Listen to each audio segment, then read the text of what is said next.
Vamos entonces a comenzar la grabación. Como les dije, esta parte es bastante corta, pero necesito que pongan atención porque aquí estamos cerrando, ¿no es cierto?, lo que ya vimos anteriormente de este proceso presupuestario o de este presupuesto. Entonces, hoy día estamos a 8 de noviembre, ya hacer un primer repaso de lo que vimos. Yo sé que en la pausa, ¿no es cierto?, se puede haber olvidado algo. Pero antes de la pausa nosotros hablamos sobre el presupuesto de efectivo, ¿verdad? Hablamos sobre el presupuesto de efectivo, dijimos que era una herramienta, como todos los presupuestos, que son herramientas de planeación y de control. En este caso es del efectivo.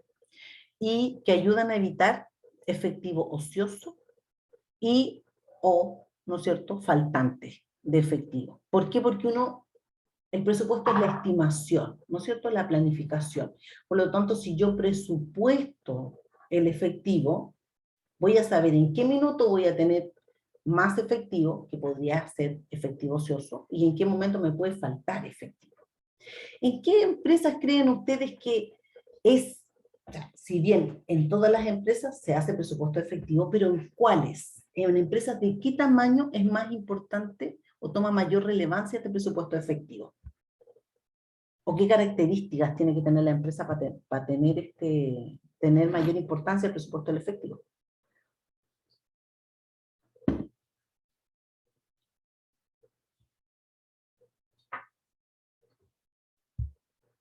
¿Mm? ¿Será en una gran empresa? ¿Una empresa grande?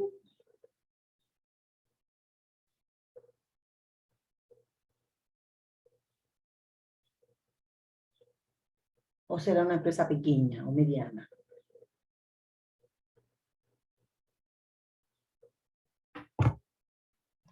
¿En una grande que tenga variedad de transacciones? ¿Ya? ¿Tú crees que ahí toma mayor importancia? Porque lo estás mirando desde el punto de vista de la complejidad, ¿o no? Claro, ¿Ya? Y si lo vemos desde el punto de vista de la utilidad que te presta, ¿será igual una grande? es que le entra más ingresos. Por ejemplo, en un día puede ingresarle mucho efectivo y no es bueno tener mucho efectivo, Ocioso. eso, así es. Ya. Yo, sí, me parece buena la opinión.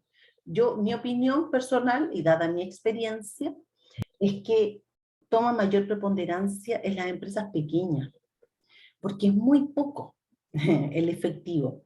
Entonces, hay que tener mucha claridad, o en las pymes.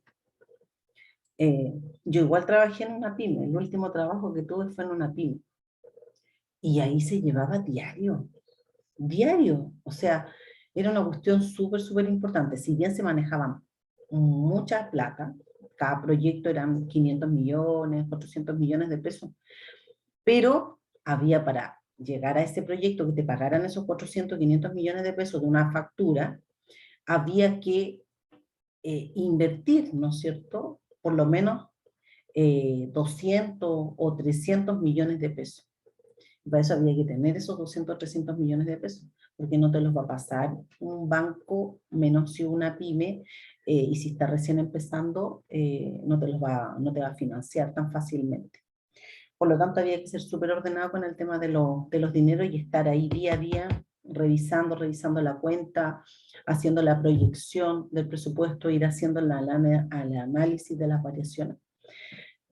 Yo en base a mi experiencia les comento eso. Ahora, desde el punto de vista que me dice Joana, sí, lo entiendo, porque lo está mirando desde el punto de vista de la complejidad, ¿no es cierto? Pero desde el punto de vista de la necesidad de información, yo diría que son las empresas más pequeñas.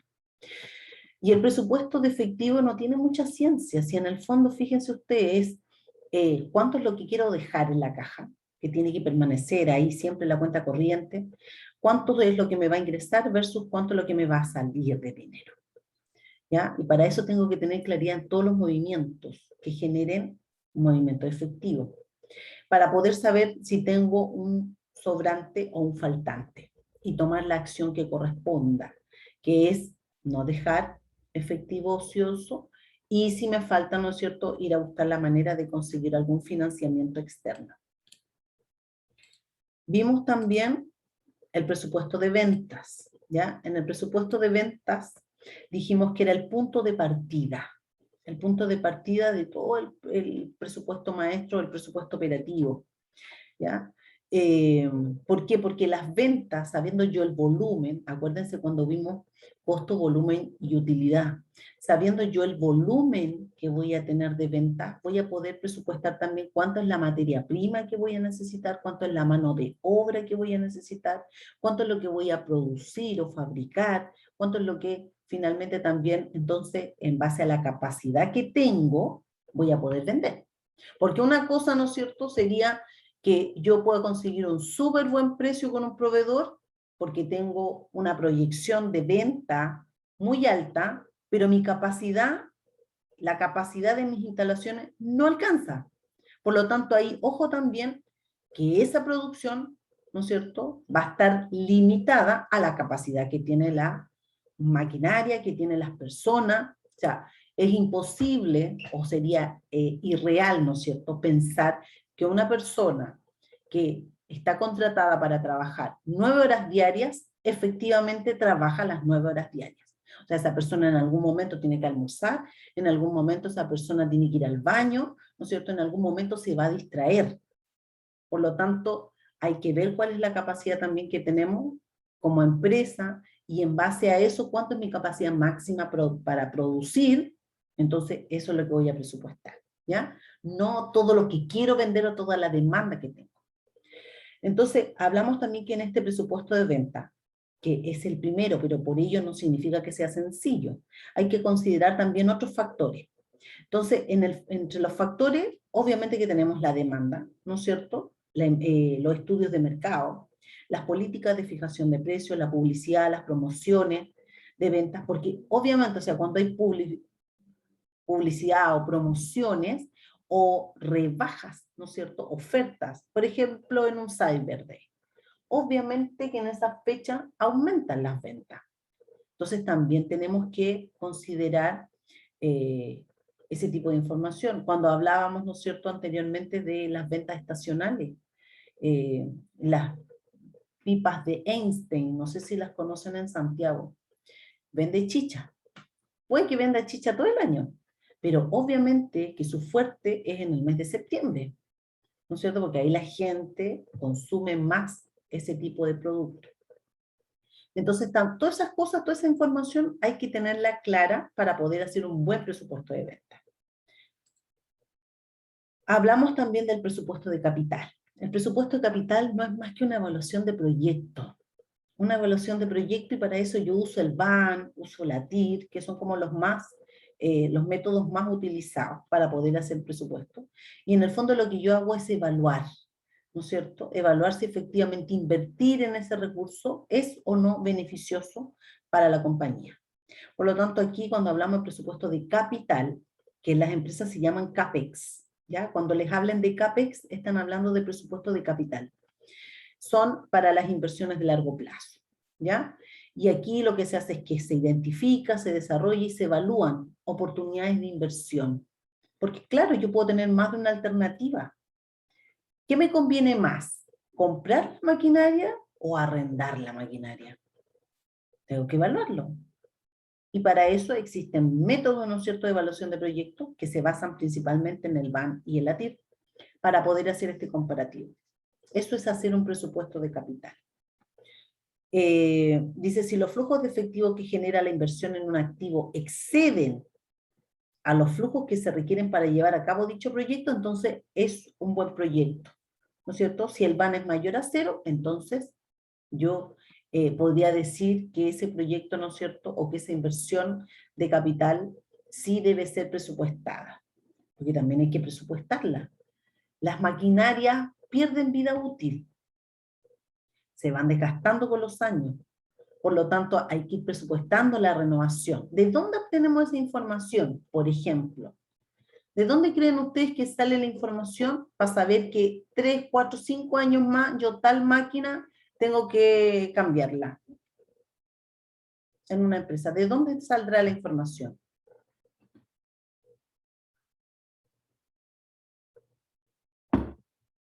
¿O será un mix de información?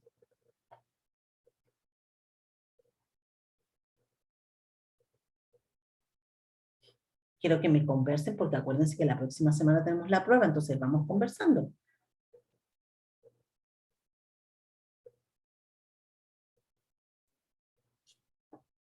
Podría ser un mix de información. Podría ser un mix, ¿sí? Porque, por ejemplo, hay una persona que opera la máquina. Esa persona tiene un montón de información. Pero también hay un fabricante de la máquina que te dice, mira, esta máquina, cuando uno se compra cualquier cosa, ¿no es cierto? Uno sabe, en base a las recomendaciones del fabricante, cuánto es lo que debiese durar. Pero ese debiese durar, hay que contrastarlo con la información también de quien opera la máquina. Porque a lo mejor no son las mismas condiciones que el fabricante utilizó para estimar la vida útil. Por lo tanto, la información de quien usa la máquina es también relevante. Hay unas vidas útiles que están determinadas en el Servicio de Impuestos Internos, pero no es obligación utilizar esas vidas útiles. De hecho, las normas dicen que uno, ¿no es cierto?, empresa, puede estimar una vida útil distinta en base a las condiciones específicas. Por ejemplo, en el mismo caso que les comentaba de AES Gener, una empresa que está a orilla de mar. Una empresa a orilla de mar. Hay una corrosión salina importante en los equipos. Y muchos equipos, muchas maquinarias están al aire libre. Por lo tanto, reciben esa corrosión. Entonces, si el fabricante a mí me dice que esto va a durar 20 años, con la corrosión que hay allá dura 10. Entonces, ¿qué es lo que tengo que hacer yo? Saber que en tal fecha voy a tener que hacer el presupuesto y considerar esa inversión. También les voy a mostrar cómo eran los presupuestos de CAPEX o de capital en AES Gener. Pero ¿se entiende un poco la idea de lo que es el presupuesto de capital? ¿Sí o no? Sí, se va entendiendo. Ya. Hablamos también de la holgura presupuestal. Y la holgura presupuestal que en el fondo es una mala práctica, ¿verdad? Y una mala práctica que nos dice que yo subestimo, o sea, considero menos ingresos, o sobreestimo costos, o aumento los costos. ¿Para qué? Para tener esta holgura, ¿no es cierto? Esta holgura, esta no presión, ¿no es cierto?, de cumplir con un presupuesto. Yo les comenté, y les comentaron también las chiquillas que estaban la última semana de octubre, que al principio existe la holgura. Cuando el proceso se va ordenando y la gente se va dando cuenta de que el proceso presupuestario funciona, solo se van eliminando estas malas prácticas, pero al principio siempre están. Hay que detectarlas, hay que capacitar a la gente, hay que conversar con la gente, hay que mostrarle cómo es el proceso y que esa mala práctica lo único que hace es perjudicar a otra área que no aplicó esta holgura presupuestaria. Pero hay que tener mucho ojo ahí para poder detectarla. Ya puede que al principio se vayan pasando algunas, pero cada vez va a ir siendo menos las que se pasen. ¿Qué dijimos aquí? Las interacciones regulares con los subalternos permiten a los gerentes informarse acerca de la operación y disminuyen el margen de los subalternos para crear holguras en sus presupuestos. Lo mismo que les comentaba. O sea, es tan relevante las personas, la comunicación, la información, porque ahí hay mucha información que te permite a ti poder determinar si hay o no estas malas prácticas en la empresa. ¿Ya? Bueno, eso respecto de como repaso de lo último que vimos. Ahora vamos a ir con los presupuestos estáticos y sus variaciones y después los presupuestos flexibles y sus variaciones. Cuando hablamos de presupuesto estático, ¿ya? Estamos hablando de un presupuesto, ¿no es cierto?, que se hace antes de comenzar la producción. Pero se generan variaciones, tanto en los presupuestos estáticos como en los presupuestos flexibles. ¿Y qué es lo que es una variación? Como dice acá, es la diferencia entre el resultado real y el desempeño esperado. No sé si se recuerdan cuando vimos costo estándar. Cuando vimos el costo estándar, por eso es que también ese tema hay que revisarlo anteriormente en la clase, en la cátedra, no, en la cátedra, ¿no es cierto?, anterior. Hay que revisarlo porque en el fondo lo que estamos haciendo es lo mismo, estamos comparando, estamos determinando una variación. Y ahí veíamos nosotros si estas variaciones eran de precio, de eficiencia, ¿ya? Entonces, acá es lo mismo. El presupuesto, la diferencia, ¿no es cierto?, entre el real y el desempeño esperado, entre el real y el presupuestado. Dice, este último también se denomina desempeño presupuestado y es un punto de referencia para efectuar comparaciones. Porque también dijimos que el presupuesto, entre las características que tiene, es que es un marco de referencia. Esta es la práctica, dice, de concentrar la atención de la gerencia en áreas que no están funcionando como se esperaba, y la dedicación de menos tiempo a las áreas que realmente estén operando de acuerdo con las expectativas. O sea, ¿yo dónde me voy a concentrar? En aquellas áreas que tengan una mayor variación. ¿Por qué? ¿Por qué me voy a concentrar en esas áreas? Porque los tiempos también son escasos. Yo pudiera, o sea, si se pudiera revisar todo hasta la más mínima variación, maravilloso se hace. Pero los tiempos no alcanzan, chiquillos. Aunque uno trabaje, ¿no es cierto?, 5 días a la semana, 12 horas diarias, igual no te va a alcanzar.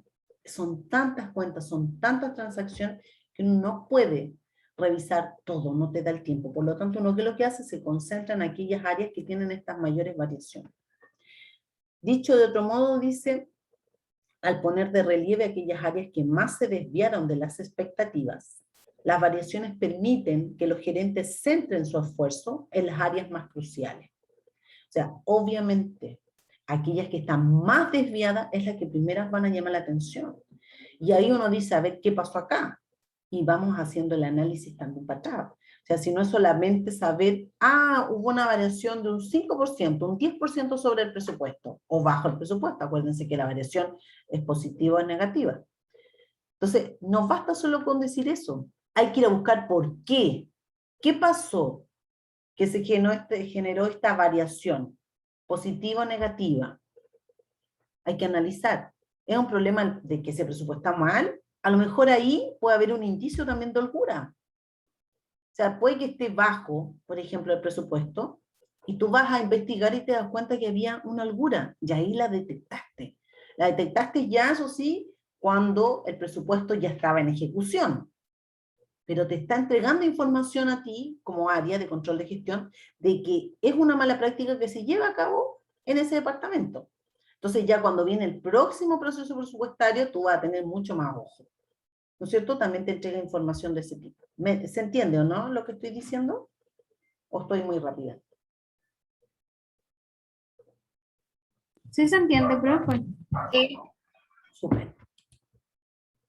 Entonces dice, el análisis de variaciones permite a los gerentes evaluar el desempeño y aprender mediante el suministro de un marco de referencia para evaluar de manera correcta el desempeño actual. El presupuesto estático, que es lo que estamos viendo, o presupuesto maestro, se basa en el nivel del resultado planeado al inicio del periodo presupuestado, o del periodo de presupuesto. Entonces, antes de la producción, yo preparo mi presupuesto, y eso es un presupuesto estático. El presupuesto maestro, ¿no es cierto?, o estático, se denomina presupuesto estático porque el presupuesto del periodo se desarrolla en torno a un solo nivel de resultado planeado. Es decir, estático, ¿no es cierto?, en torno a un solo nivel de resultados planeados. Por eso es estático. Haremos una revisión más profunda de las variaciones examinando un sistema contable de una compañía. Esta compañía se llama WEB. Tiene 3 categorías de costos variables. El costo variable presupuestado por chamarra para cada categoría es el siguiente.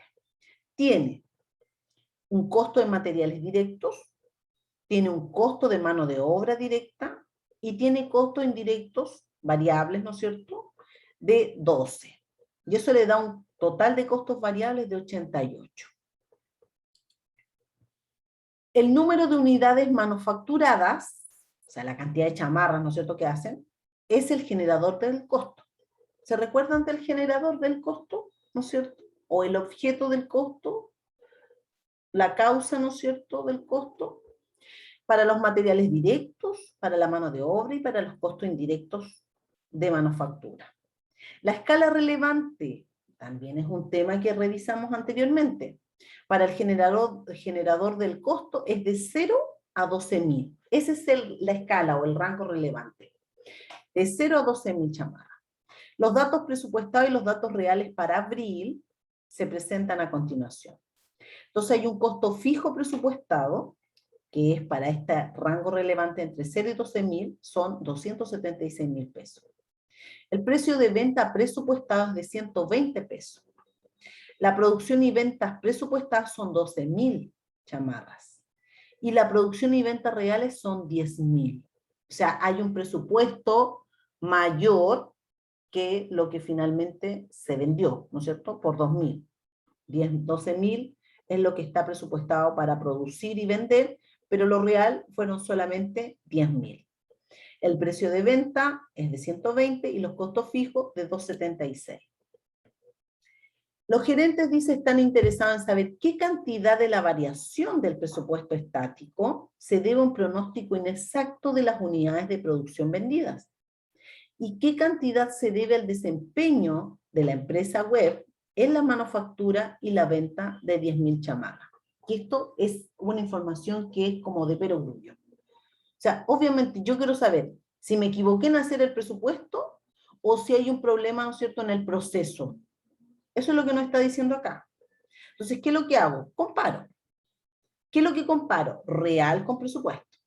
Y obviamente que en esta comparación vamos a tener variaciones. Entonces yo digo el presupuesto estático. Voy a partir primero de atrás para adelante. El presupuesto estático me decía que eran 12.000.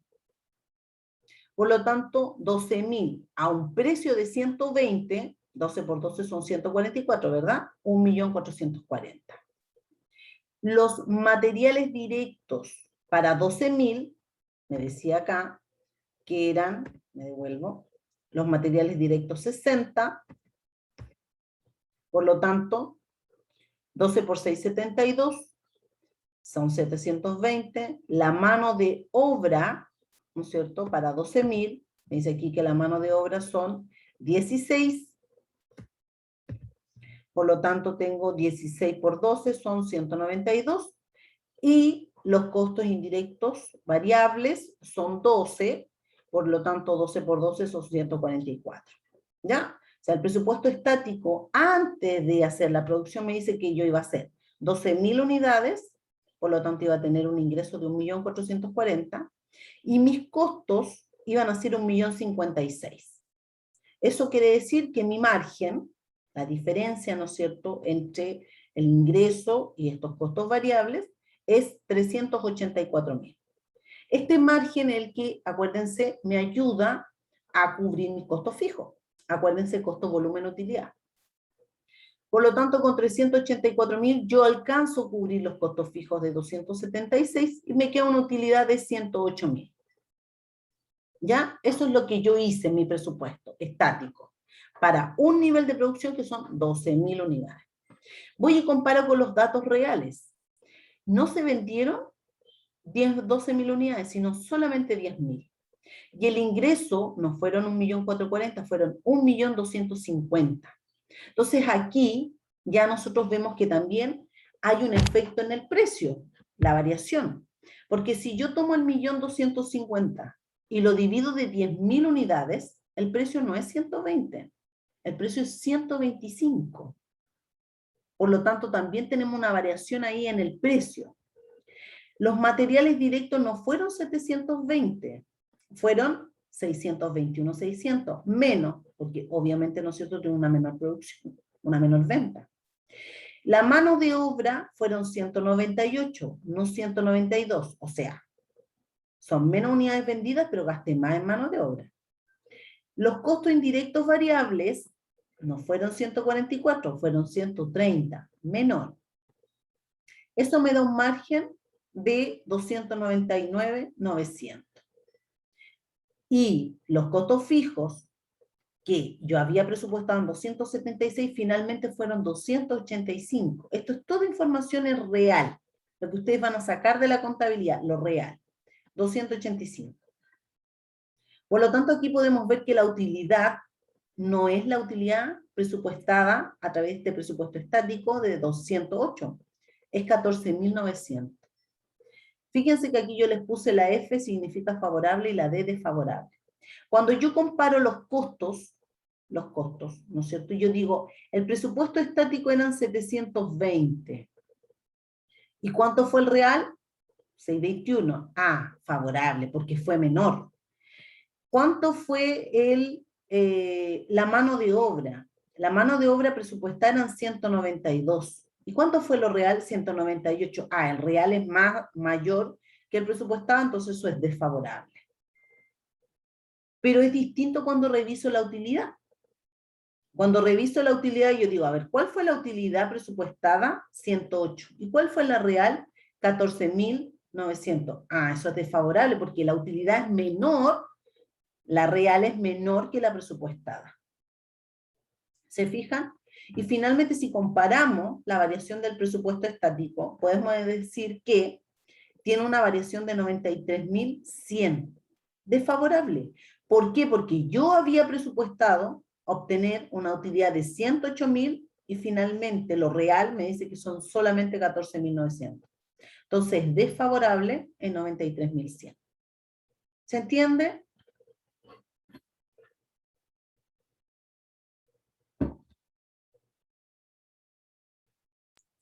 Sí. ¿Sí? Veamos ahora el presupuesto flexible. El presupuesto flexible calcula los ingresos presupuestados y los costos presupuestados, tomando como base la producción real. No los 12.000, lo real, o sea, en este caso, 10.000. El presupuesto flexible se prepara al final del periodo, después de que se conoce la producción real de 10.000 chamarras. El presupuesto flexible es el presupuesto hipotético que Webb habría preparado al inicio del periodo del presupuesto si hubiera pronosticado correctamente la producción real de 10.000 chamarras. Al elaborar un presupuesto flexible, se observa que el precio de venta presupuestado es el mismo, 120. El costo variable presupuestado son los mismos, 88. Los costos fijos presupuestados son los mismos, 276. ¿Por qué? Porque las 10.000 chamarras fabricadas caen dentro de la escala o del rango relevante de 0 a 12.000. Por consiguiente, la empresa Webb habría presupuestado la misma cantidad de costos fijos de 276, indistintamente de que hubiera anticipado elaborar 10.000 o 12.000 chamarras. Sí, ¿no es cierto? Porque el rango está entre 0 y 12.000. La única diferencia entre el presupuesto estático y el presupuesto flexible es que el presupuesto estático se elabora para resultados planeados de 12.000 chamarras y el flexible se elabora para una producción real de 10.000 chamarras. Esa es la diferencia que hay entre uno y otro, entre el estático y el flexible. El estático se hace antes y por lo tanto yo lo estimo para una producción de, en este caso, mayor. En el rango relevante, 12.000. Pero el flexible lo adapto a la producción real. Por eso es que lo hago al final. Y en este caso la producción real es 10.000. Está todavía en el rango de 0 a 12.000, pero son 10.000 finalmente las que se van a vender. Por lo tanto, esta empresa desarrolla su presupuesto flexible siguiendo 3 pasos. Primero, identifica la cantidad real de producción y dice que son 10.000 chamarras. Segundo, calcula el presupuesto flexible para los ingresos y toma como base el precio de venta presupuestado y la cantidad real de producción. Es decir, dice 120 pesos por chamarra por 10.000 chamarras, entonces ¿cuánto es mi ingreso? Bajo el presupuesto flexible, 1.200.000. Y tercero, calcula el presupuesto flexible para los costos, tomando como base el costo variable presupuestado por unidad, la cantidad real de producción y los costos fijos presupuestados. Es decir, el material directo tiene el mismo costo unitario, 60, ¿no es cierto? 60 pesos por chamarra. Por 10.000 chamarras, entonces son 600.000.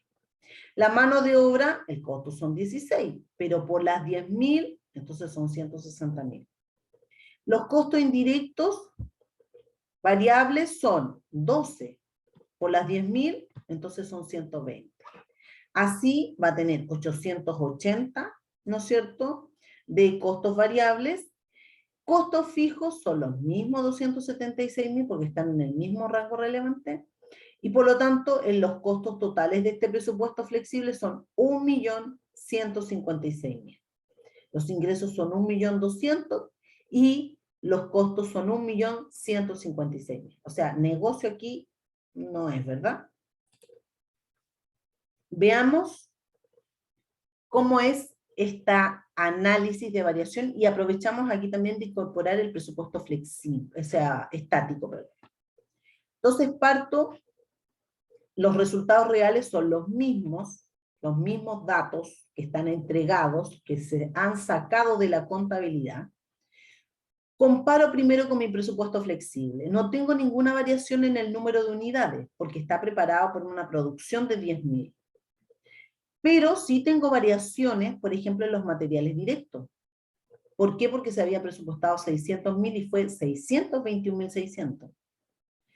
Sí tengo diferencias en la mano de obra, porque también se había presupuestado 160 y tengo 198.000. Y en el caso de los costos indirectos, tengo 120.000 de presupuesto y realmente fueron 130. Entonces, en los tres costos, ¿no es cierto?, generadores del costo, tengo una variación que es desfavorable, porque el real es mayor que el presupuestado. Entonces, el total de costos variables reales son 950 y el presupuestado flexible era 880. El margen también es menor y los costos fijos que se habían presupuestado también fueron mayores. Por lo tanto, la utilidad real de 14.900 tiene una diferencia de 29.100 respecto de lo que se había presupuestado. El presupuesto dice que íbamos a ganar 44.000 pesos con esta producción de 10.000 chamarras, considerando estos valores. Pero la verdad es que se ganaron solo 14.900. Entonces hay una variación desfavorable de 29.100. ¿Se fijan? Comparemos ahora con el presupuesto estático. El presupuesto estático, tal como lo vimos recién, era las 12.000 unidades, ¿no es cierto? Por 120 son 1.440.000. Tenemos los materiales directos, 720, la mano de obra, los 192, todo está calculado por 12. Por lo tanto, aquí vamos y vemos la utilidad, y la utilidad son 108. Si comparo este presupuesto estático con el presupuesto flexible, tengo también una variación desfavorable, porque el presupuesto estático me dice que son 108, lo que tengo antes de la producción. ¿Y cuándo me fue el presupuesto flexible? 44. Por lo tanto, es desfavorable en 64.000. ¿Pero por qué se genera principalmente esta variación? Por una variación del volumen de venta. Porque aquí yo hice mi presupuesto estático para un volumen de venta de 12.000 unidades. ¿Y cuántas finalmente las que realmente se vendieron? 10.000. Por lo tanto, una gran justificación, no toda, pero una gran justificación de esta variación entre el estático, entre el presupuesto que yo hice antes de comenzar la producción y el que hice posterior, ¿no es cierto?, a la producción, se justifica por una variación del volumen, porque cambió el volumen, porque se vendieron 2.000 unidades menos que la que estaban presupuestadas al inicio. Y si comparo el estático con el real, entonces ya tengo una variación de 93.100 desfavorable, porque obviamente la utilidad, ¿no es cierto?, real es mucho menor que la que teníamos en el presupuesto flexible y la que tenemos en el presupuesto estático. ¿Ya? ¿Se entiende o no? Sí, profe, pero igual tengo una duda.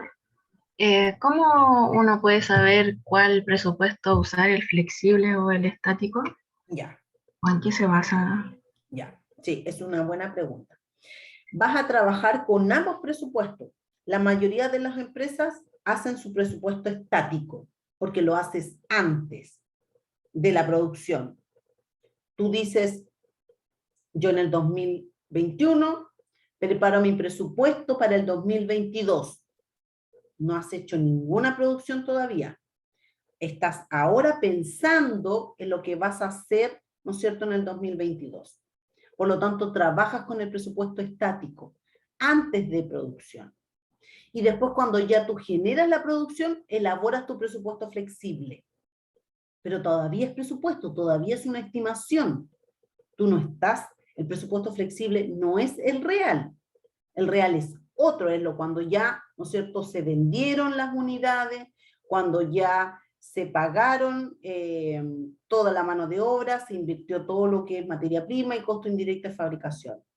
Entonces yo hoy día, si hoy día preparo mi presupuesto para el 2022, estoy haciendo un presupuesto estático. Cuando parta la producción y sé que son 10.000 las unidades que voy a producir, hago el presupuesto flexible. Esas 10.000 unidades, ¿cuánto tiempo se van a vender? ¿En 3 meses, 4 meses, 5 meses, 6 meses? No sabemos. Capaz que sea en el año. El presupuesto está hecho para el año, se van a vender 10.000 unidades. Por lo tanto, tú haces, ya tienes claridad en que la producción son 10.000 y no 12.000, y preparas tu presupuesto flexible. O sea, lo harías en el 2022. Entonces, puedes trabajar perfectamente complementando ambos. ¿Me entiendes? Sí, profe, pero igual podría ser, no sé, que porque el estático sería, como dijo, presupuestándolo como para el 2022 y el flexible hacerlo, no sé, una vez al mes, como para ver la producción que se ha hecho durante el mes, algo Sí. así. Sí, lo que pasa es que ahí, claro, tú después puedes ir comparando. O sea, vas a tener que ir comparando el estático con el real, como se muestra acá. Vas a ir comparando el flexible con el real. Y el flexible, ¿no es cierto? La única diferencia que hay, como yo les decía antes, entre un presupuesto que es flexible, quiere decir que, y el estático, es porque el flexible ya conoces la cantidad real de producción, la cantidad real que vas a vender. Cuando tú tienes esa información, entonces tú cambias y ya estás haciendo un presupuesto flexible. Ahora, la mayoría de las empresas trabaja con el presupuesto estático, porque yo hoy día tengo que saber cuánto es lo que voy a tener y lo que voy a pedir para el próximo año. Por lo tanto, la mayoría utiliza los presupuestos estáticos, que son con mucha anticipación a la elaboración del proceso. Ya, profe, gracias. ¿Ya? Sí. Estas variaciones del presupuesto flexible son una medida del desempeño operativo mejor que las variaciones del presupuesto estático. ¿Por qué? Porque en el flexible se están comparando ingresos reales con ingresos presupuestados y los costos reales con los costos presupuestados para una misma producción de 10.000 chamarras. O sea, aquí cuando yo tengo las condiciones para poder elaborar el presupuesto flexible, y yo sé que son 10.000 unidades, entonces estoy comparando peras con peras. Porque en el estático yo comparé 12.000 con 10.000. Pero aquí, tanto los costos como los ingresos los comparo para un mismo nivel de producción, de 10.000. Esa es una diferencia. Entonces aquí, fíjense, teníamos el precio de venta real es 1.250.000 para 10.000 chamarras. Es decir, el precio de venta fueron 125, no 120 como era el monto presupuestado. El costo variable fueron real 950-100 para 10.000 chamarras, es decir, 95,01. Y el monto presupuestado 88. Entonces aquí, al tiro nosotros podemos identificar que la variación guarda relación con el costo variable. Porque fíjense, el precio de venta es mayor que el monto presupuestado, 120, 125. Pero el costo variable para las mismas 10.000 unidades se incrementa de 88 a 95, o sea, 15.01 por unidad. Entonces, ¿qué digo acá? La variación del precio, en este caso mirando solamente el precio, es decir, solo a 125 chamarras menos 120 por 10.000, tengo 50.000. Solamente analizando la variación del precio. tengo una variación favorable porque obtuve un precio mayor que el monto presupuestado. Pero si analizamos la variación del costo variable, es desfavorable, porque el costo real fue mayor que el presupuestado.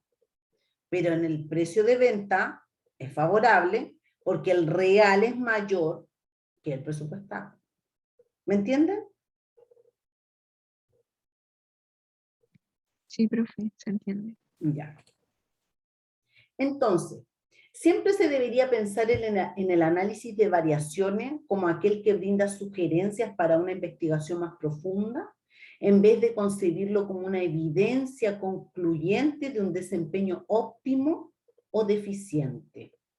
Esto creo que es súper, súper relevante, porque las variaciones te entregan esta información, te entregan sugerencias para una investigación más profunda.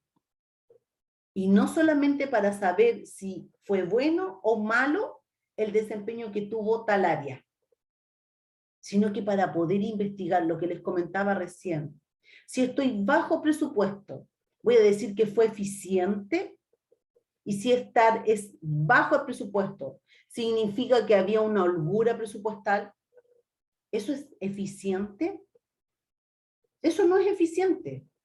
Por lo tanto, la variación solamente te entrega información para investigar, para saber, a ver, ¿por qué estuvo tan bajo del presupuesto?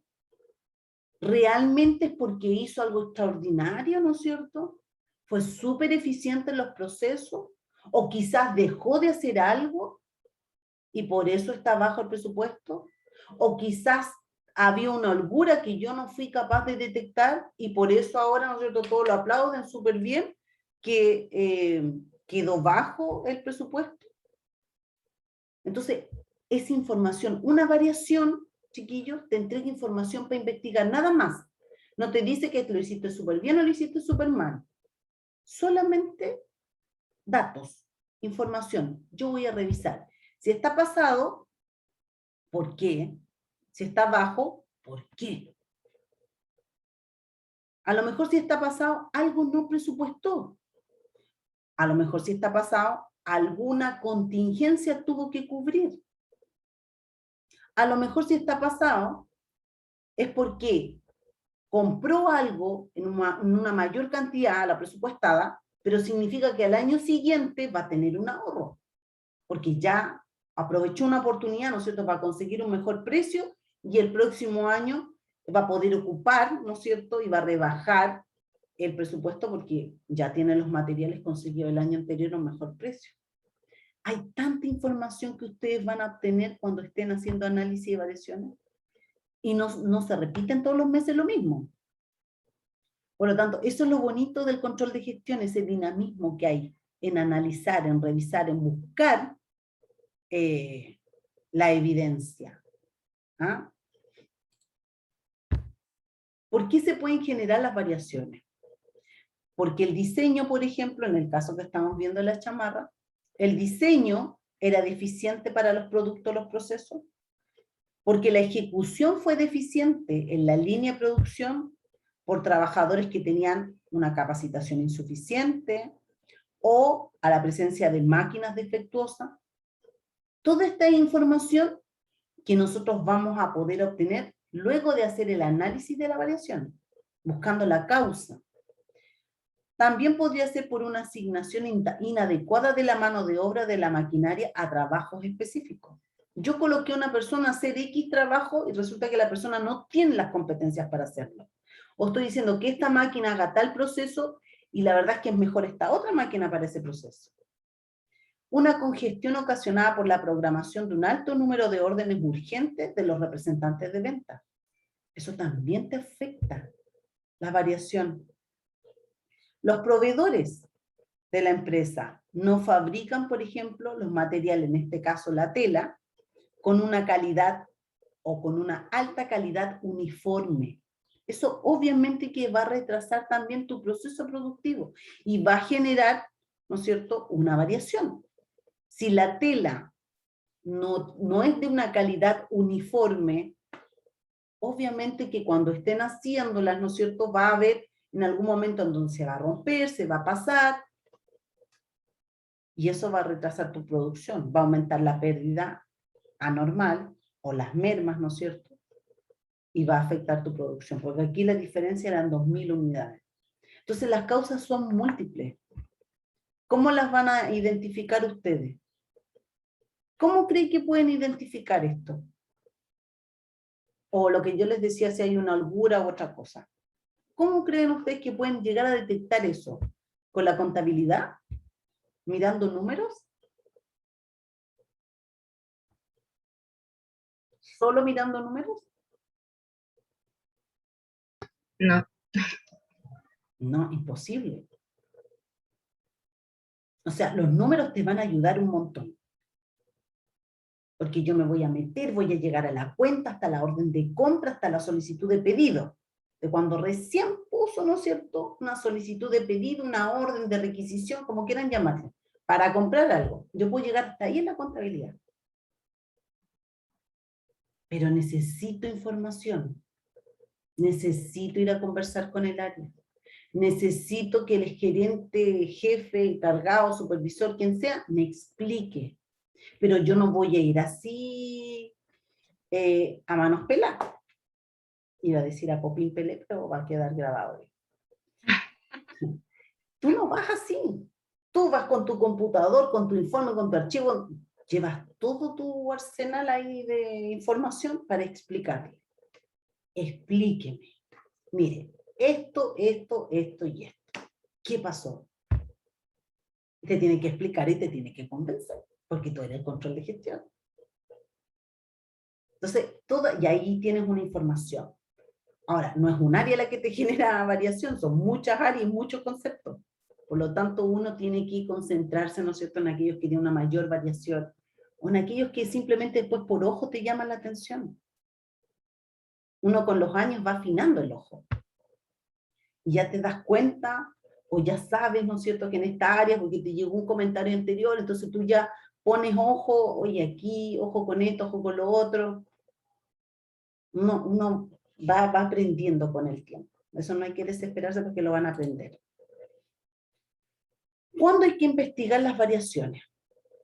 Los gerentes deben entender que un estándar no es una sola medida, sino más bien una gama de cantidades posibles de insumos aceptables, de costos, de cifras de producción o de precio. Una variación dentro de un rango aceptable se considera un acontecimiento un acontecimiento bajo control, porque hay rango.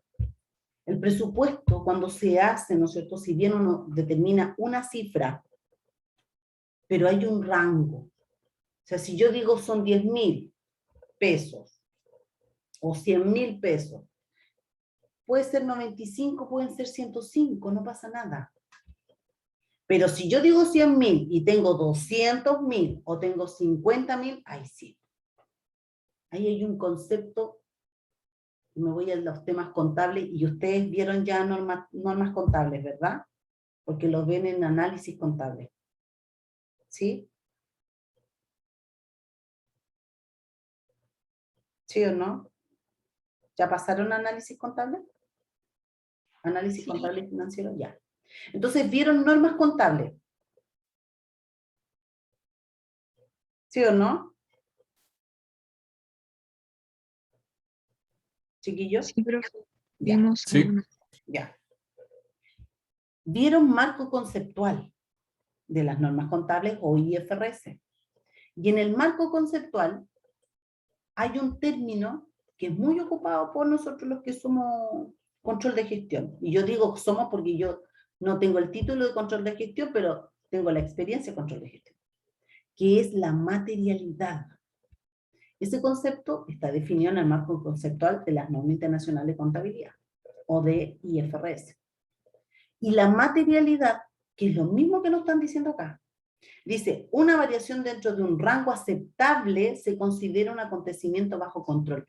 La materialidad es ese rango aceptable. Y les pongo un ejemplo para que les quede claro. Si yo estoy haciendo una revisión de la caja chica, y la caja chica tiene un monto de 150.000 pesos, eso es lo que hay en caja chica, eso es lo que tiene que haber. Y yo voy y detecto que hay un faltante de 50.000. ¿Eso es material? ¿Eso es importante respecto de los 150.000? ¿Qué me dicen ustedes?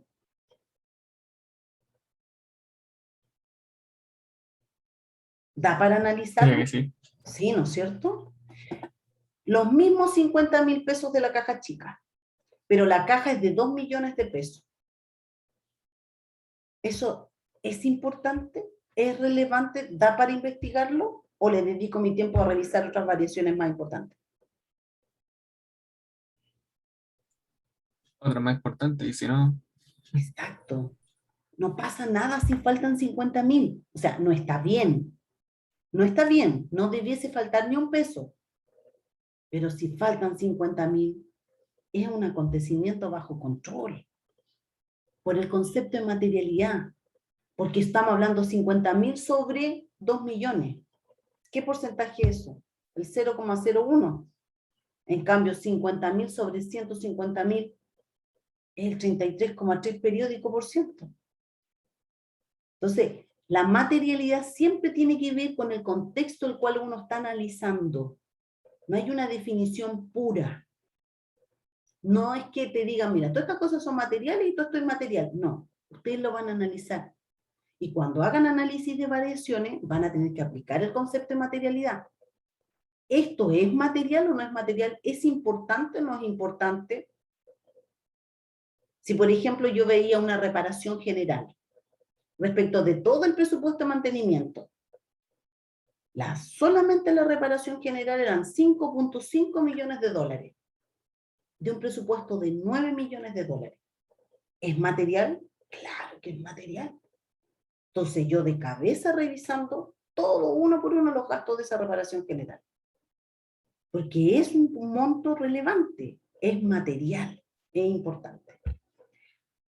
Por lo tanto, dice, ¿cuándo necesitarían los gerentes investigar las variaciones? El análisis de variaciones está sujeto a la misma prueba de costo-beneficio que todas las demás fases del sistema de control administrativo. Entonces, a eso también hay que tener ojo. O sea, si el beneficio es mayor que el costo para hacer el análisis de la variación, obviamente que lo hago.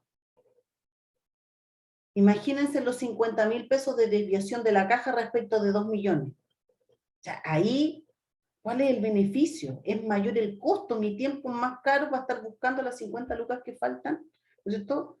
Que la información que me va a aportar el faltante esas 50 lucas. Voy y se las descuento a la cajera, punto. Para eso le pagan una asignación de caja. ¿Me entienden o no? Entonces, esto que dice al final es también súper importante, ver el costo-beneficio. ¿Cuánto me va a costar obtener esa información versus el beneficio que me va a aportar de poder tener el análisis de esa variación? ¿Para qué? Para ser eficiente, para no perder mi tiempo buscando la cuestión chica, lo que no me va a generar un gran aporte. ¿Ya? Entonces, ojo con el concepto costo-beneficio y con el concepto de materialidad en el análisis de las variaciones. Eso, no sé qué hora es, que yo me pongo a hablar, son las 4:30. 25 para las 5. ¿Cómo estamos? ¿Se va entendiendo hasta aquí?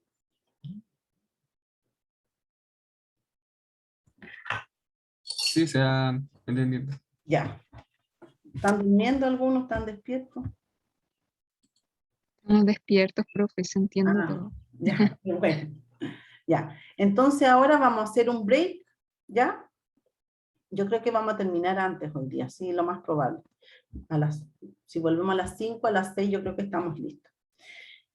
Entonces, a las 6 vamos a revisar estas 3 cositas que yo les dije, que es cómo se hacía la difusión del proceso presupuestario, un proceso presupuestario completo, con las planillas, todo les voy a mostrar, y este tema de SAP, de cómo se podían obtener los datos, ¿ya? Para que ustedes después lo puedan replicar también cuando les toque trabajar en SAP y sean capaces de ustedes mismos generar sus propios informes. Pero solo hay que meterse.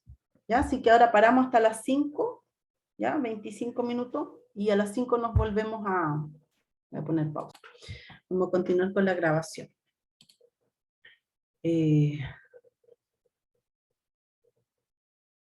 Ah, ya, perfecto, Ignacio. Bueno, después ir a ver el video. Miren, lo primero que voy a compartir es esto, que es un business review, una revisión del negocio, ¿no es cierto? Que es lo que yo presentaba mensualmente. Esto está a diciembre del año 2013, ¿ya? No importa la fecha, importa el formato, para que ustedes se vayan dando cuenta. ¿Me escuchan bien, verdad? ¿Sí? ¿Me escuchan bien? Sí. Sí, todo bien. Ya, entonces, ¿por qué nace estos business review? Que se hacen en todos lados, en todas las empresas.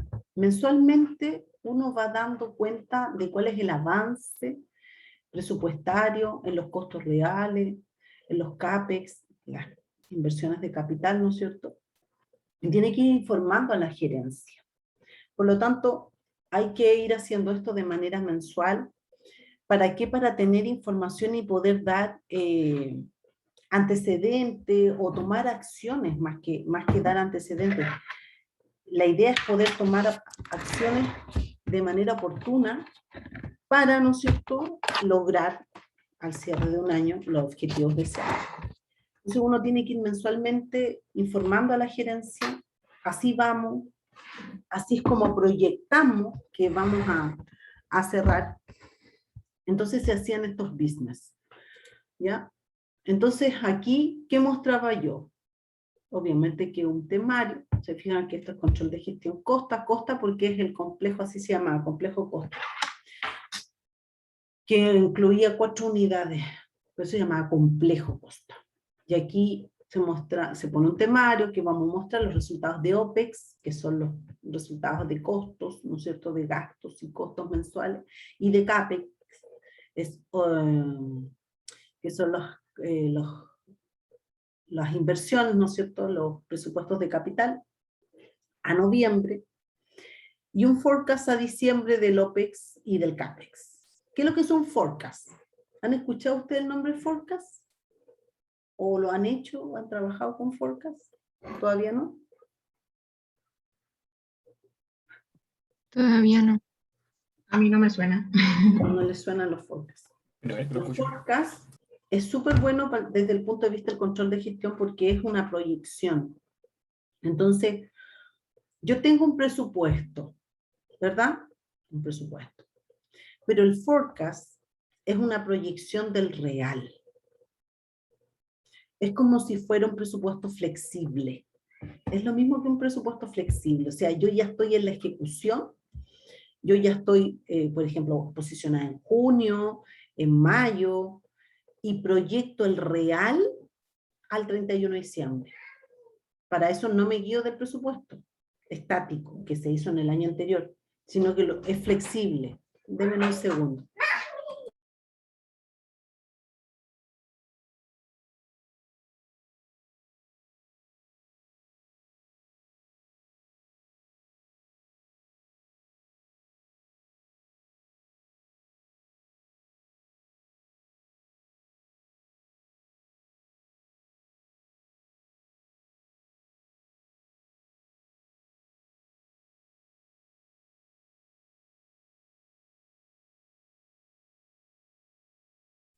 Ya, disculpa.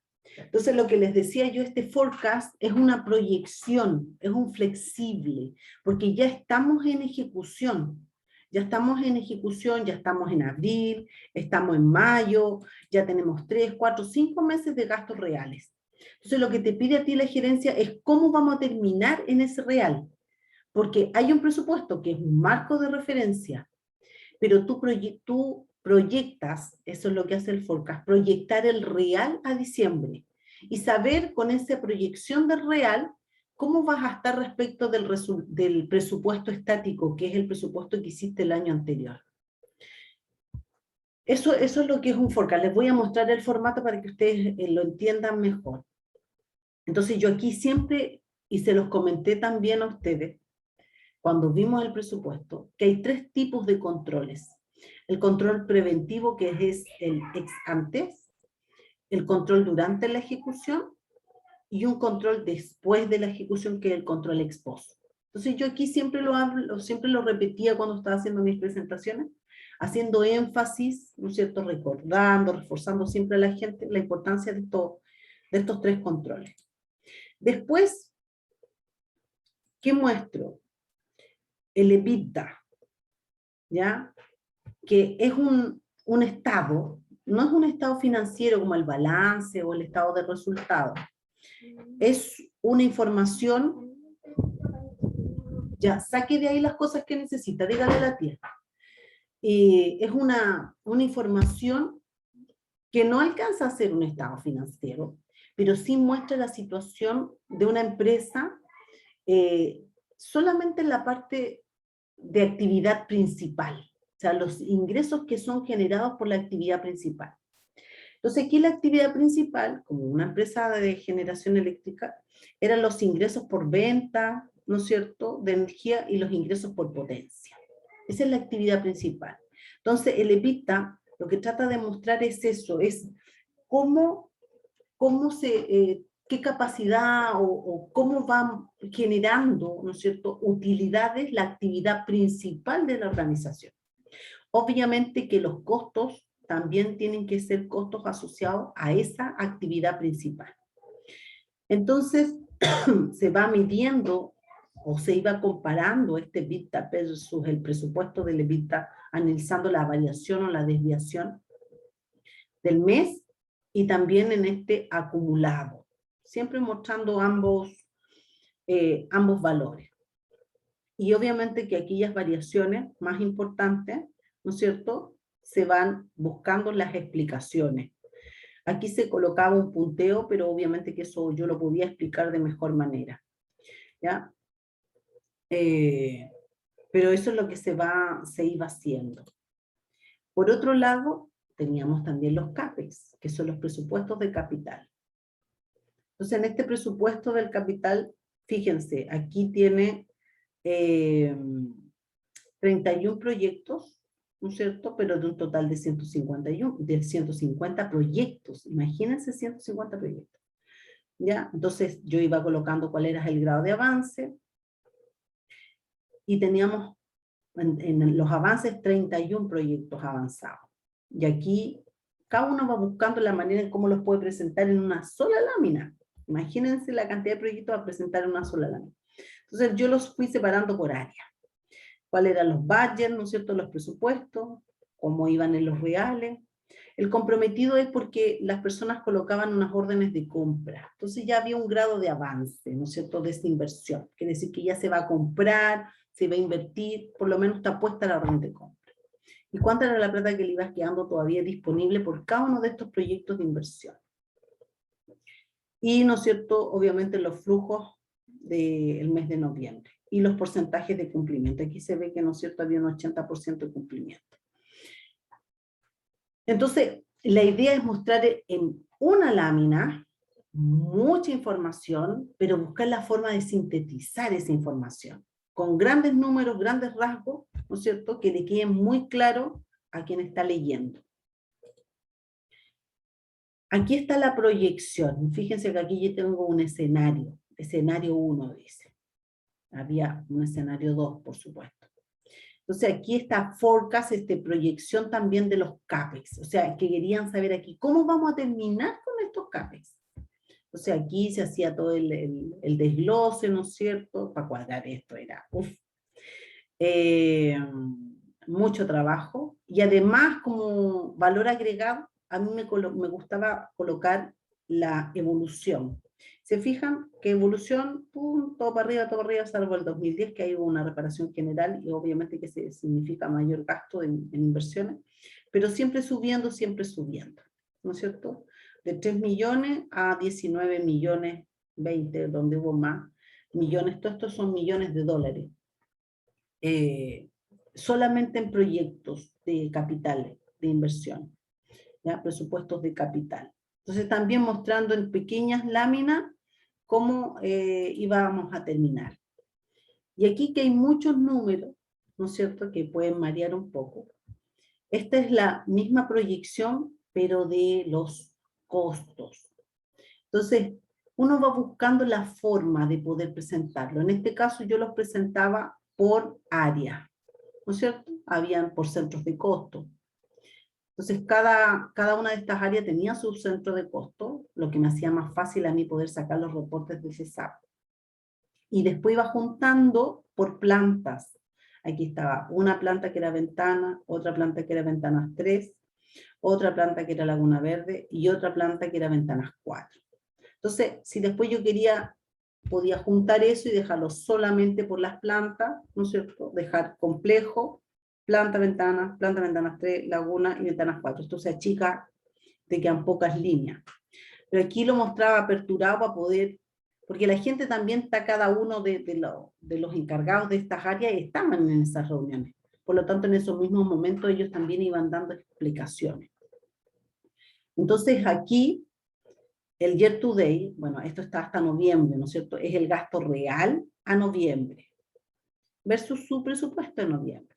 Y obviamente que se va viendo la variación al mes de noviembre. El anual, el budget, porque este budget es hasta noviembre, pero ¿cuánto es lo que le quedaba para el mes de diciembre en este caso? ¿Cuál era la proyección que teníamos de gasto de diciembre? ¿No es cierto? ¿Y cómo vamos a cerrar? Entonces, en el cómo vamos a cerrar, que es la proyección que yo hacía, ¿qué es lo que buscaba? Después saber cuál era la diferencia. ¿Dónde iba a tener una diferencia? Mi budget anual, dice aquí, menos mi budget al cierre, que será mi budget al cierre versus mi budget anual. Entonces, ¿cuánto iba? Por ejemplo, esta área de ingeniería costa tenía un budget, o sea, un presupuesto de 1.600.000 y iba a terminar con 1.300.000, o sea, bajo 300.000. Y ahí uno explica por qué. Por ejemplo, aquí en mantención tenía un budget anual de 3.100.000 y terminaba con 3.500.000. Entonces, explicando por qué corresponde a esos 397. Y así cada uno, miren, acá 500 y tanto en mantenimiento. Aquí bajo en 3.200.000. Entonces uno tiene que ir buscando esa explicación. Finalmente, menor gasto proyectado al cierre de 6.8 millones de dólares. ¿Ya? Fíjense ustedes cuánto era el presupuesto, 66 millones de dólares. No es un presupuesto menor ni fácil de llevar para 4 personas. Entonces, la idea es buscar la forma, ¿no es cierto?, de presentar los números y de que la gerencia lo entienda, de que las áreas también sean capaces de explicar. Ahora, es una buena práctica antes de hacer esta presentación en público, ¿no es cierto? Supongamos que la presentación yo la hacía el día 15 o el día 10. Yo el día 5 ya tenía las variaciones y las diferencias y el día 5 se la mandaba a cada una de las áreas para que ellos fueran preparando sus explicaciones. Porque tampoco se trata de ser mala onda. O sea, no es la idea de que ahí en la reunión se encuentren con la sorpresa de que están desviados y después no sepan cómo explicar a un gerente. Eso no es ser eficiente, ni tampoco buen compañero, ¿no es cierto? Uno trabaja como equipo igual en una empresa, por lo tanto mi pega era entregar información oportuna y ellos tienen que también dar sus explicaciones. Por lo tanto, es importante entregar esa información antes para que ellos también vayan preparando sus explicaciones, sobre todo ante un gerente. O sea, un jefe o un subgerente de área no puede no saber por qué se les desviaron los números, ¿no es cierto? O qué gastos tuvo en un periodo. Piensen ustedes que un jefe, un departamento, un área, el que firma todo. El último que da el visto bueno para cualquier compra, gasto, pago que se tenga que hacer. Por lo tanto, tiene que saber. Entonces, esta era una buena forma haciendo los forecasts. Siempre colocaba cuáles eran los logros que teníamos, por ejemplo, en este caso era la consolidación de un proceso presupuestario y un proyecto que se llamaba en ese tiempo Stroman, que yo logré implementar. Y los desafíos, miren, fíjense en estos desafíos. Esto yo no lo he arreglado nada, esto está tal cual se presentó en ese periodo. Aumentar la capacitación del personal en control de OPEX y CAPEX. ¿Por qué creen ustedes que a mí como desafío me interesaba capacitar más a las personas en los costos, en el OPEX y en los presupuestos de inversión, en el presupuesto de gasto y en el presupuesto de capital? ¿Por qué creen ustedes? Yo lo tengo ahí como un desafío.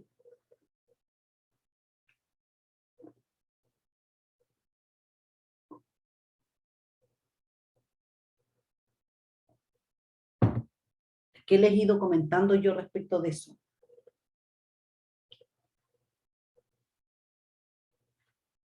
Ya pues chiquillos, háblenme, para saber qué están.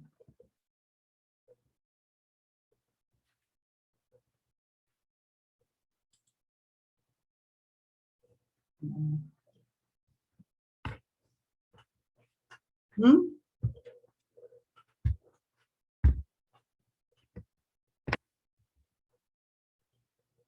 ¿Por qué creen que para mí era un desafío capacitar al personal o aumentar la capacitación del personal? ¿Qué les dije yo del recurso humano?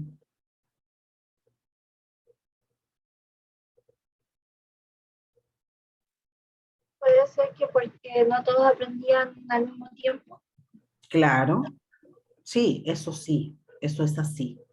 No todas las personas aprenden de la misma forma ni al mismo ritmo.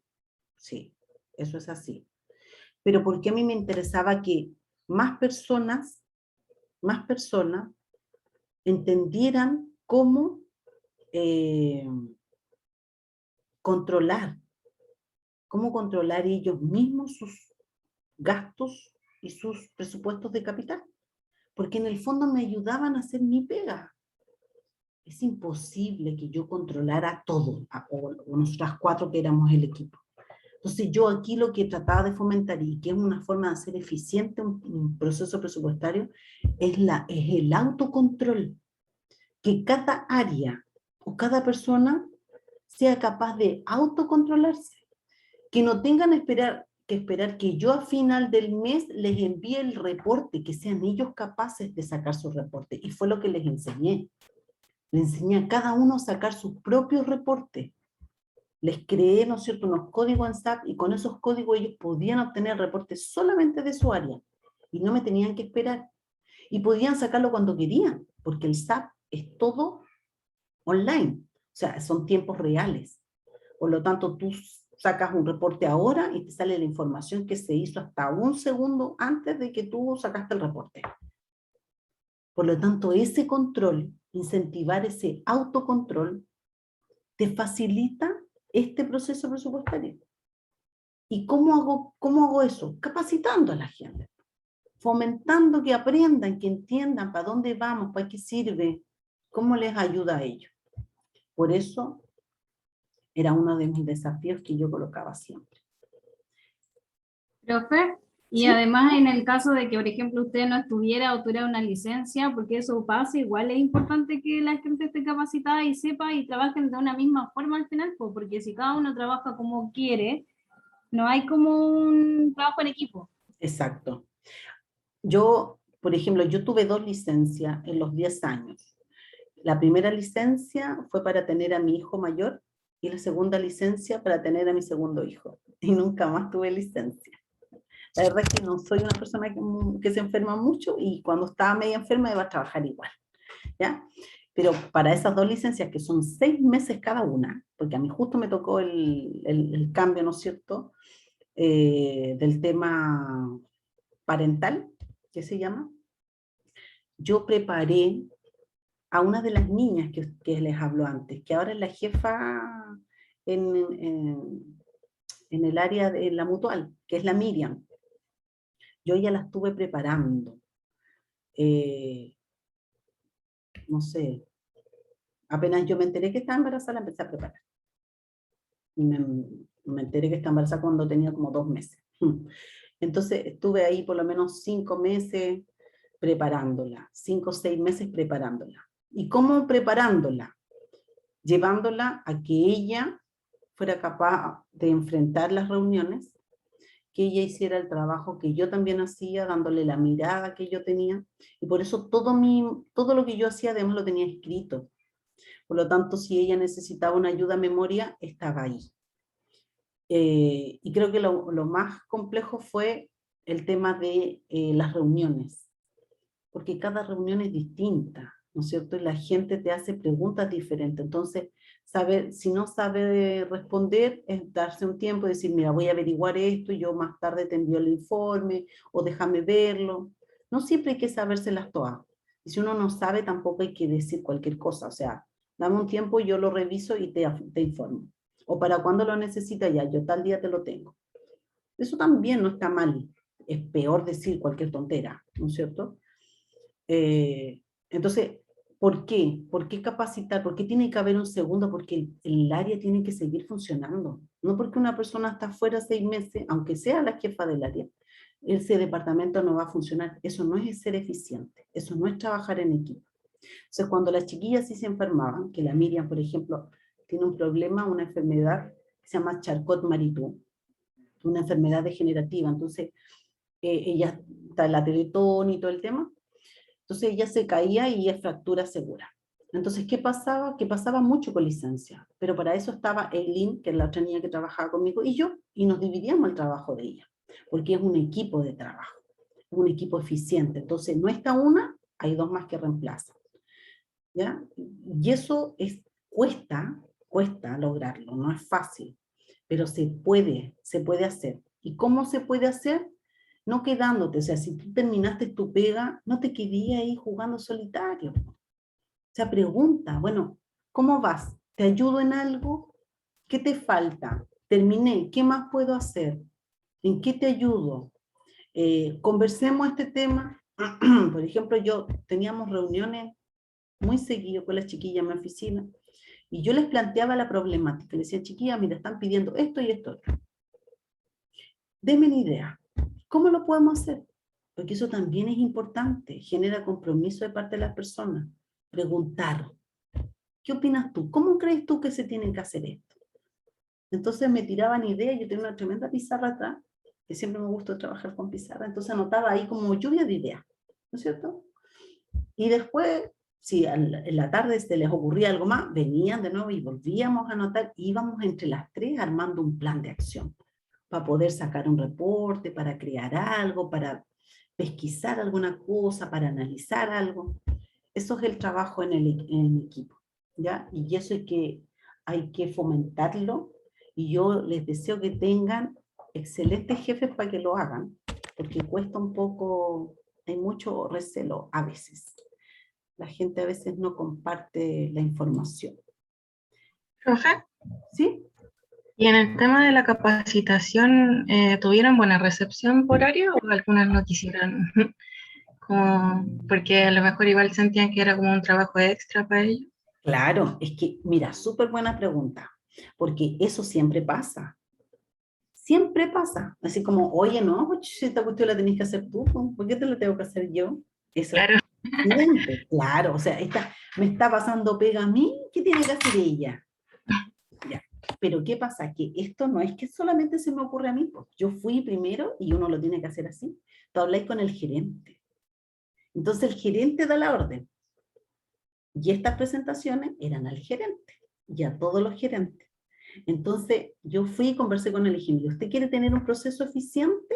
Le dije al gerente, que el Fidel, que hoy día yo soy su asesor financiero de Fidel, y me dice, y le digo, ¿usted quiere tener esta cosa eficiente, ¿no es cierto? Un buen proceso presupuestario, listo, hay que capacitar a las personas. Ya, pero es que el tiempo, que no sé qué, que no sé cuánto, bueno, yo me adapto. Capacitaciones cortas, 1 hora. Póngame 2 personas por hora. Me demoré un montón en capacitar. Pero me fui adaptando y fui logrando la capacitación de cada una de las personas. Pero no tenía mucho que decir, no es para mí, o esta pega no me corresponde, porque después también, primero tenían la orden de la jefatura, y segundo vieron el beneficio. Sí, eso hay que hacerlo ver. Exacto. Ahora, por lo general, te digo, no era el informe, no lo sacaba el gerente, mandaba a alguien que se lo sacara. Eso también, y al final después venía otro cabrón y me decía, oye, ¿para qué inventaste esta cuestión? Viste que a mí no sé cuánto me pidió que hiciera esto. Decía, bueno, sorry nomás, pues sí, usted tiene que acatar nomás. Claro. Claro, sí, pues sí, así era. Pero le entregaba, ¿no es cierto?, al jefe de área cuando él lo pedía, y podía tener su reporte, qué sé yo. Pero siempre hay uno que es más computín y como que le pega más, cacha un poquito más, y ya es el que le decían, ya, tú te sacáis el reporte tal fecha. Ya. Así es como en la práctica, pero al final se lograba el objetivo. Sí, pueden haber diferentes caminos, pero el tema es llegar a la meta. Aquí, esta es mi presentación, no les voy a mostrar completo, voy a partir desde acá, y parto desde acá porque esto es súper importante. Para mí, esta es la definición de control de gestión. Y yo sé que yo no les hago clase de control de gestión, pero me gustaría que les quedara claro esto.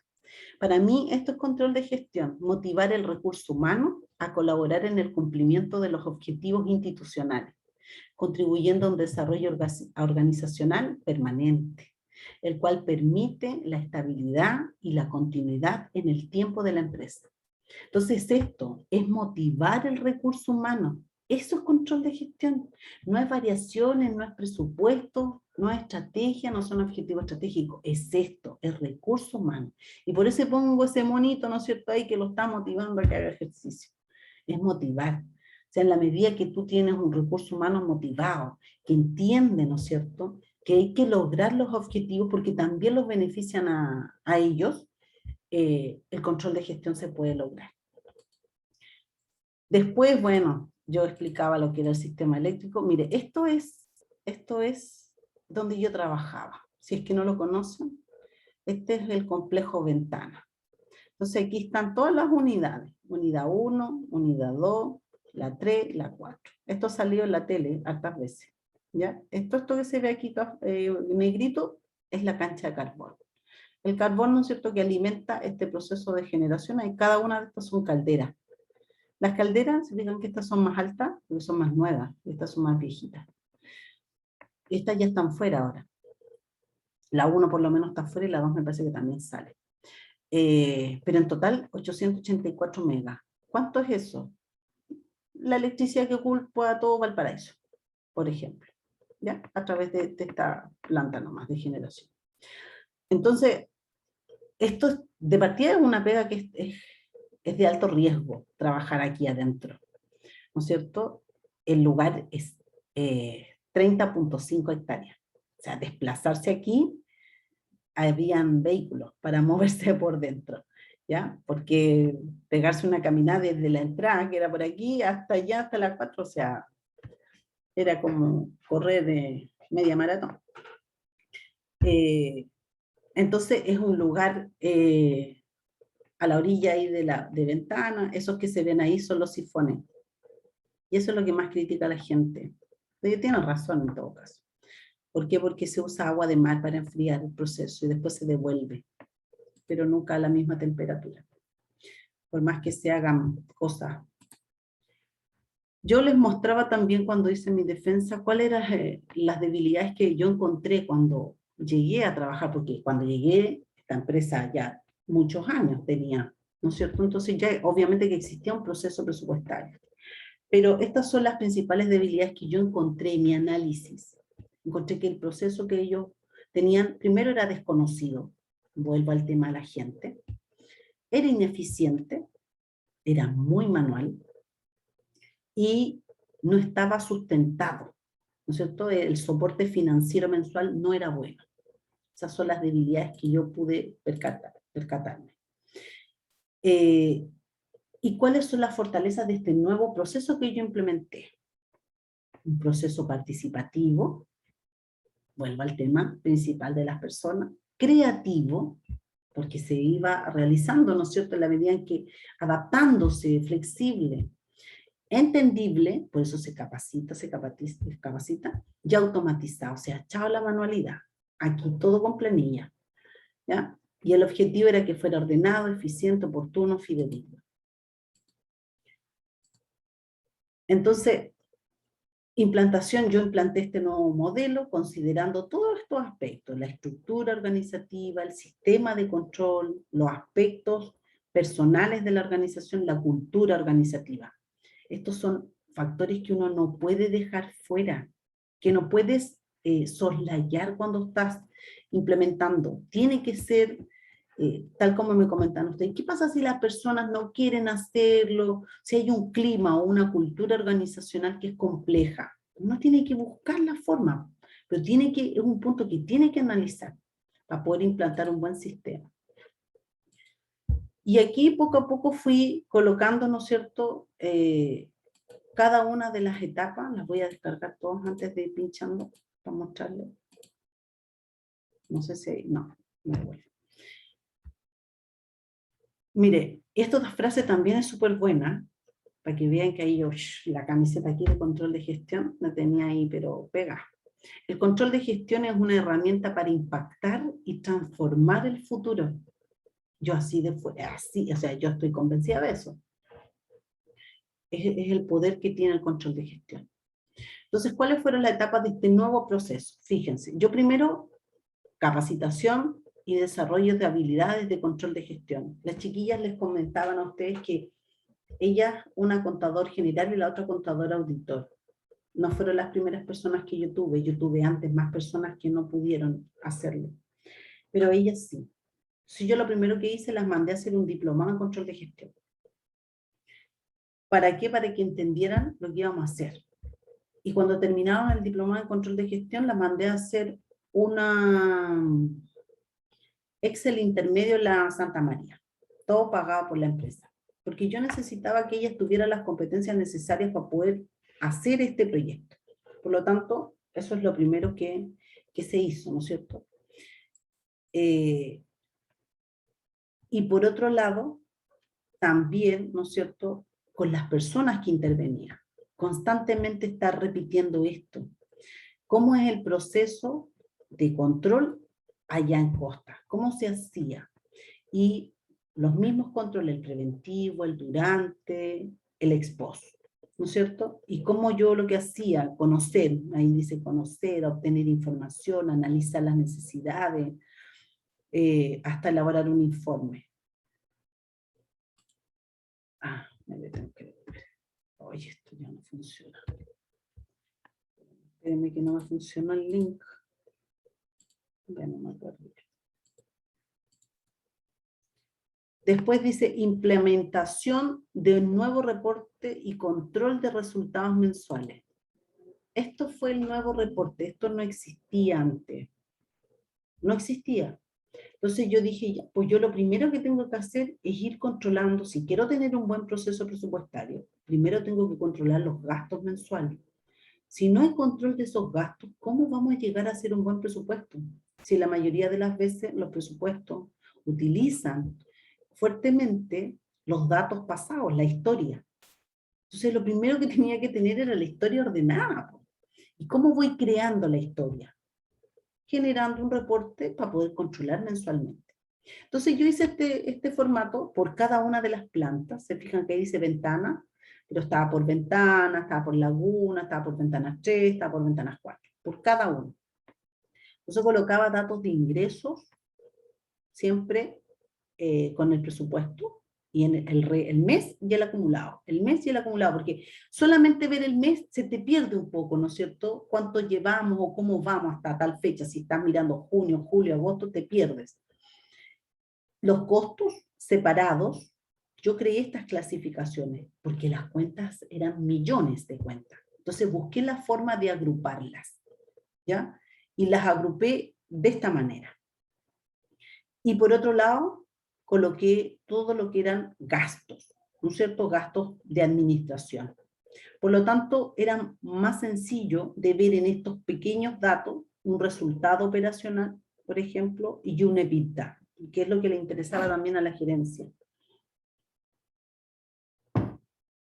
La suma de cada uno de los EBITDA me daba la suma total del complejo. No sé si esto también va acá. Se creó este informe, un informe de gestión. Ahí dice, se fijan, dice, elaborado por Ingrid Solís, aprobado por Fidel Venegas, que era el gerente, y obviamente que tenía un código. Y este informe salía en una fecha todos los meses. Y miren acá este tremendo cuadro gigantesco que hay aquí. Aquí, miren todos los centros de costos que yo manejaba. Eran 60, parece, 65 por ahí. Entonces, de cada uno de ellos, esto es de febrero. El real, el presupuesto de desviación. Real, presupuesto de desviación. Porcentaje, el acumulado, ¿cierto? De ahí presupuesto de desviación. Y eso cada mes, cada mes, cada mes, cada mes. Y eso, obviamente que en una gráfica iba sintetizado en este informe de gestión. No sé si me tengo que pinchar aquí. ¿Dónde es que tenía para pinchar para devolverme? Aquí. Eso que ustedes vieron así tan grande, iba resumido en esto. ¿Ustedes fijan? Aquí, por cada una. Entonces, en vez de presentar toda esa tremenda planilla Excel, que era para mí, yo les mostraba esto, pero además ni siquiera les mostraba esto, sino que ponía la gráfica nomás. Pero aquí, obviamente, mucho más resumida la información, ¿no es cierto? Y con sus porcentajes de variación, etcétera, etcétera. ¿Se fijan? Miren, o sea, de todo ese gran número, yo llegaba a esto. A esto. Total de administración, total de operación, total de mantención. Real presupuesto. Resultados. Por una unidad, por ventana. Por ventanas 3. Por Laguna Verde. Aquí. Entonces la gente es mucho más fácil poder verlo y entenderlo. Hay que buscar la manera de hacerlo simple también. Después se creó un nuevo formato de forecast o de proyección de los costos. Este formato que era mi base. Aquí yo tenía toda la información, chiquillos. Yo sacaba todos estos de reportes de SAP. Y fíjate, ahí salen las cuentas, salían los nombres de las cuentas, y de aquí para allá yo creaba, ¿no es cierto? Yo alimentaba a través del sistema esta información. Lo pegaba, ¿no es cierto? Y Excel me lo leía. Entonces lo que yo trataba de hacer acá era ir acumulando los gastos. ¿Se fijan que dice acumulado en abril? Ir acumulando los gastos, y ir comparando con el budget. Y tener también cuál era el budget que tenía para los otros meses.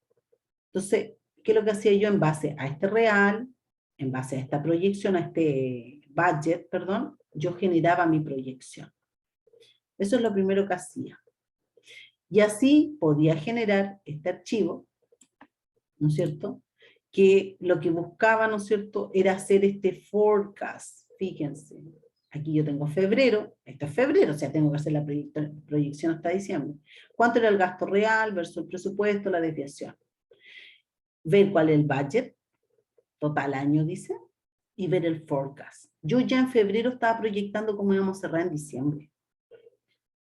¿Y cómo lograba eso? Les vuelvo a decir, con información, analizando el comportamiento de los números, teniendo muchas conversaciones con las personas, teniendo información, básicamente contando con información. Después que ya tenía ese forecast, ¿no es cierto? Ya había capacitado, había implementado este nuevo reporte, había creado un nuevo formato de forecast o de proyección de costo, levanté información del proceso presupuestario actual. ¿Cómo? Porque lo primero que me concentré fue en mostrar los números reales. Antes del presupuesto, todavía yo no me metía en nada de presupuesto. Lo único que me interesaba era tener la historia, información fidedigna, oportuna, ordenada. Entonces me concentré en la contabilidad, en un reporte que me mostrara a mí cómo iba la empresa mes a mes. Terminado eso, y tener la capacidad, ¿no es cierto?, de generar esta proyección, porque es lo que el gerente me decía, en febrero, ya, pero ¿cómo vamos a terminar el año? ¿Vamos a ajustarnos o no a presupuesto? ¿Cuánta es la desviación? Entonces decía, esperen, me voy a sacar la bola de cristal. Entonces, había que preparar algo. Cuando ya eso estuvo listo, ahí recién me metí con el proceso presupuestario. Y lo primero que hice fue diagrama de flujo, que ustedes lo vieron, ¿verdad? Ustedes ya saben diagramar. Diagrama de flujo. Les estoy contando la forma en que yo utilicé. Entonces yo diagramé el flujo tal cual me lo fueron comentando las diferentes personas que intervenían en el proceso presupuestario. ¿Bien? Levantamiento de la información del proceso presupuestario actual. ¿Y qué es lo que hice yo con eso? Flujogramé un nuevo proceso. ¿Cómo debía ser? Entonces, todas las áreas que tenían que participar y cómo iba a ser este nuevo proceso. Entonces, a mí también me servía esta información. Yo aquí me ordené, aquí yo dije, así va a ser el proceso presupuestario en esta planta.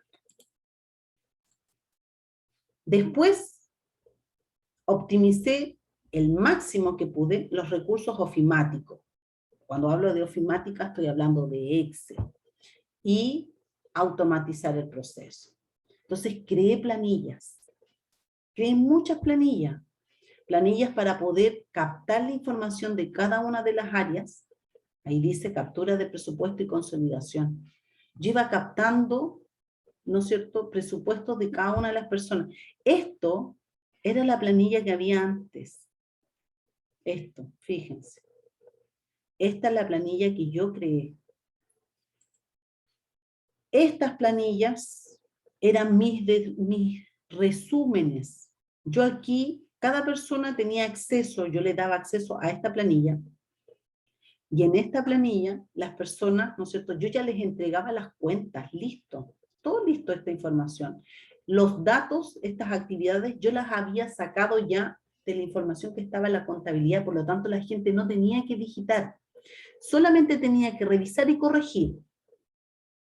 Y estos valores, ¿no es cierto?, eran siempre del presupuesto anterior, ya les entregaba la base del presupuesto anterior. Entonces, él era súper fácil para ellos, porque decían, por ejemplo, los EPP, que son la ropa de protección personal, elemento de protección personal. Por ejemplo, esta decía, ya, yo puse 150.000 pesos todos los meses que voy a gastar. Eso es lo que yo ya, cuando parto este proceso, supongamos que todo es 2013, yo les entregaba, ¿no es cierto?, con los datos, porque si estamos en el 2013, tienen que hacer presupuesto para el 2014. Entonces yo le entregaba ya con el presupuesto del 2014. Mira, esto es lo que tú el año pasado me dijiste que voy a tener ahora. ¿Está bien? Revisa. Entonces yo solamente era revisar. Estas planillas que ellos presupuestaban en pesos, se fijaron que la anterior estaba en pesos. Bueno, la contabilidad yo la llevaba en dólares. Por lo tanto, ¿qué es lo que hacía yo? Transformaba todas esas planillas en dólares. Porque finalmente era lo que, como a mí me medían, en dólares. Entonces yo tenía ahí la base de datos de los dólares, ¿no es cierto? Y se iba haciendo automática la conversión. Por lo tanto, me quedan los mismos datos, pero en dólares. Después me iba un resumen. Esas mismas planillas las sumaba por cada una de las cuentas, ¿no es cierto? Y me daba totales.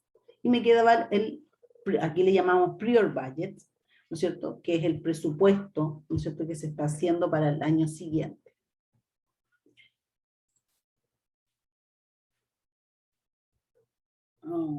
Esto, que también es súper importante, que es cuando yo ya partí, ¿no es cierto?, hice estas planillas, pero también le informé a la gente cómo iba a ser este proceso. Entonces yo les dije que cómo iba a ser el inicio, cómo se iba a cargar la información. Habilité un disco compartido, así como un drive, ¿no es cierto?, en ese tiempo, disco compartido. Y les dije cada una de las cosas que ellos tenían que ir haciendo.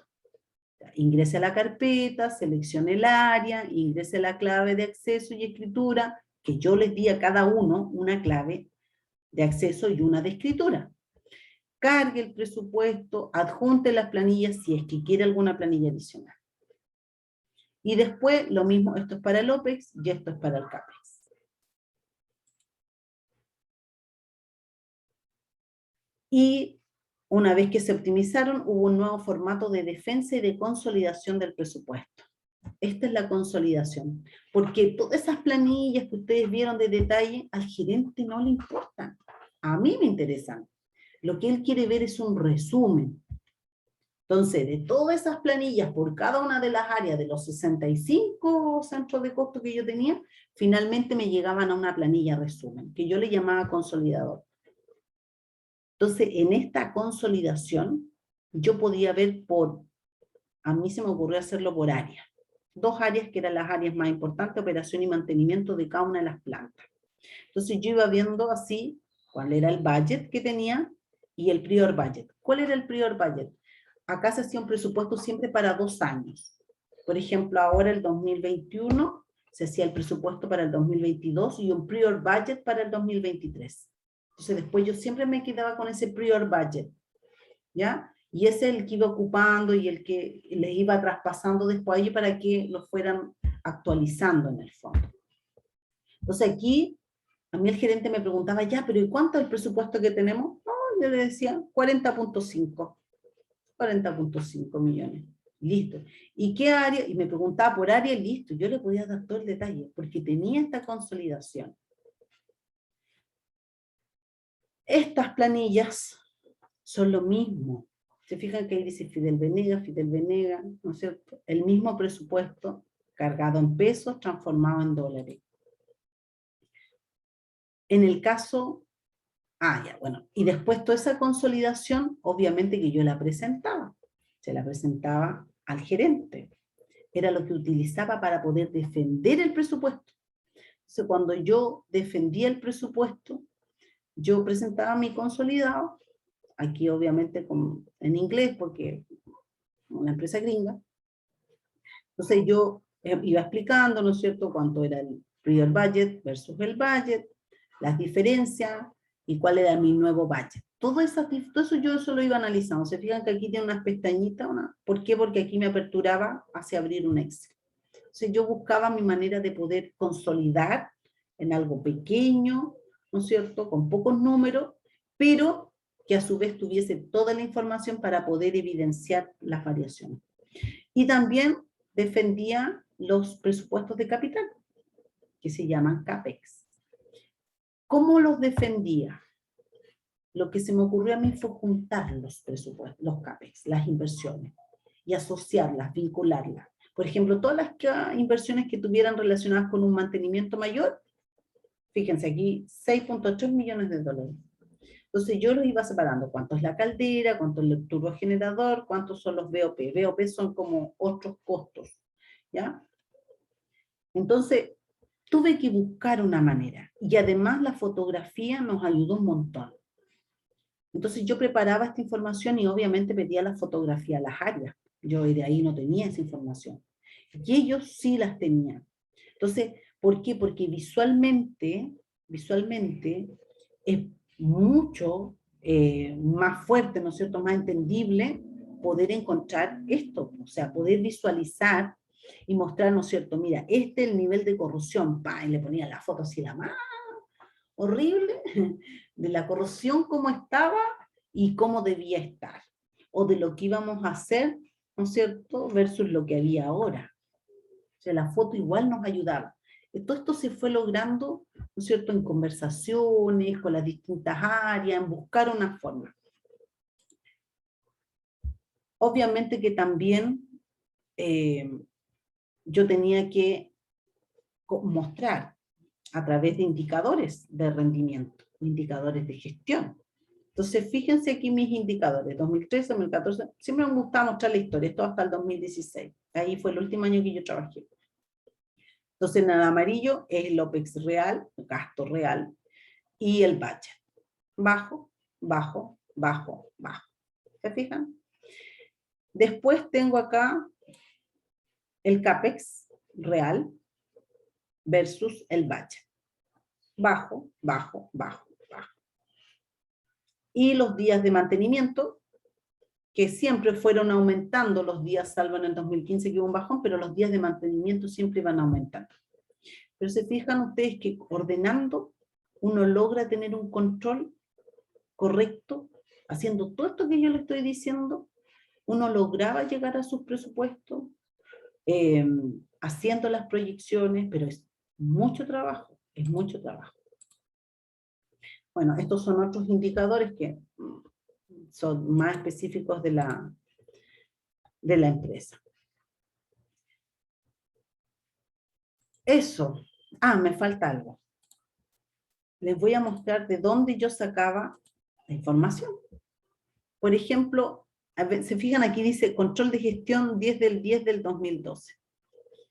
Entonces, por ejemplo, en SAP, no es muy amigable el SAP, ¿ya? Con los nombres de las transacciones. Esta cuestión es meterse nomás, hay que meterse. Ahora, como yo era un perfil de controlling y de finanza, obviamente que podía entrar al modo CO y FI. Entonces yo me metía, iba buscando hasta que llegué y encontré esta transacción. Y con esta transacción yo podía sacar todos los centros de costo, seco le llamaba yo para cortar la palabra, centro de costo. Entonces dije, ya, pues lo dejo escrito, porque si viene otra persona para que aprenda cómo se hace. Entonces yo iba pegando pantallazos, ¿no es cierto? Y explicando qué es lo que tenían que hacer, que anotar, por ejemplo, de aquí a aquí, ¿se fijan? Después, qué es lo que iba a pasar, qué es lo que iba a salir. Aquí, así era un reporte que te salía. Como ese reporte, ¿no es cierto? Yo podía aperturar, yo pinchaba aquí y me abría toda esta cuenta, todo este detalle. Y ahí podía obtener, por eso les digo, yo podía llegar hasta la SOLPE, ¿no es cierto? Hasta la solicitud de pedido. Y finalmente, ¿no es cierto? Un Excel, o sea, una planilla que es la que yo exportaba y podía cargar. Se fijan aquí, yo busqué una cuenta, la 61610010, mantención contratista, o mantenimiento contratista, y podía llegar a la apertura, al detalle de toda esa cuenta, y ver cada una de las órdenes de compra, los valores, si había en reverso, las fechas, quién lo había hecho, quién lo había aprobado, todo. Todo el detalle podía llegar a través de esa cuenta, de esta transacción. Pero lo importante de mostrarles esto no es tanto el cómo es SAP, porque ustedes cuando vayan los van a capacitar en SAP. 2 o 3 días y ya van a poder entrar a SAP. Si no es difícil, no es complicado. Lo que pasa es que es tan grande SAP, tiene tanta información y lo que a uno le enseñan es tan poco, porque es como, ya, esto necesitas para saber y punto. Lo que yo quiero decirles es que ustedes tienen que seguir buscando, ustedes tienen que seguir metiéndose. Cuando tengan un rato, métanse, busquen, porque aparecen transacciones, ¿no es cierto?, que finalmente te pueden hacer mucho más fácil tu pega. Y cuando la encuentren, déjenla escrita, péguenla en un Word y compártanla. Porque si ustedes están en un control de gestión, hay que hacer que todos estén también en la misma, ayudando, ¿no es cierto?, remando para el mismo lado del control de gestión. Entonces hay que compartir esa información. Capaciten a las personas. Pero SAP no es difícil, no es complejo. El tema es aprender, ¿no es cierto?, a ser intruso, a meterse, en perder el miedo a eso. Si no te sirve, porque yo para llegar a esto no fue así que justo pinché, oh, maravilloso, me pareció el tiro. No, tuve que buscar una y otra hasta que llegué a un archivo y que fue este, y que es lo que a mí me facilitó la vida porque me sacaba toda la información que yo necesitaba. Ahora, después, como yo la presentaba en un Excel y me la llevaba a un Excel, ya esa era otra cuestión, ¿verdad? Pero la idea es que mostrarle, o sea, en esta segunda parte yo lo que quería mostrarle es así es como se hizo un cambio en un proceso presupuestario real, de tomar algo que era manual, ineficiente, desordenado, a llevarlo a algo eficiente, ordenado, donde había compromiso, donde yo además podía tener la información así muy rápido. Y eso obviamente que habla bien de ti, habla bien de que tú estás haciendo un buen trabajo. Y mostrarles, ¿no es cierto?, un poco de la realidad, porque es tanta lectura que hemos visto, tantos temas, pero la verdad es que hay muchos de los temas que vimos en estas 4 semanas de presupuesto que son así, chiquillos, que no es solamente la literatura, no es solamente lo que dice el Hungry, es así. O sea, la holgura presupuestaria, esa cuestión está, siempre. Entonces, el tema del recurso humano, del costo-beneficio, de la materialidad que les decía recién, todas esas cosas, que les vayan quedando algunas, cuando ustedes vayan y enfrenten un presupuesto que ya esté o que logren implementar un proceso, les van a servir un montón, porque ustedes no tienen la experiencia, entonces se tienen que basar en la experiencia que uno les cuenta y en lo que dicen los libros. Y yo he tratado de traspasarles el máximo de mi experiencia como jefa de control de gestión que fue en algún momento y como subgerente de control de gestión, y además complementando con la literatura. Esto suena como un poco... Sí, sí, alguien me preguntó si tengo el libro. Sí lo tengo, lo tengo.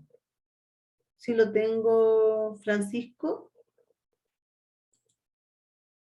Francisco me está preguntando por eso, ¿no?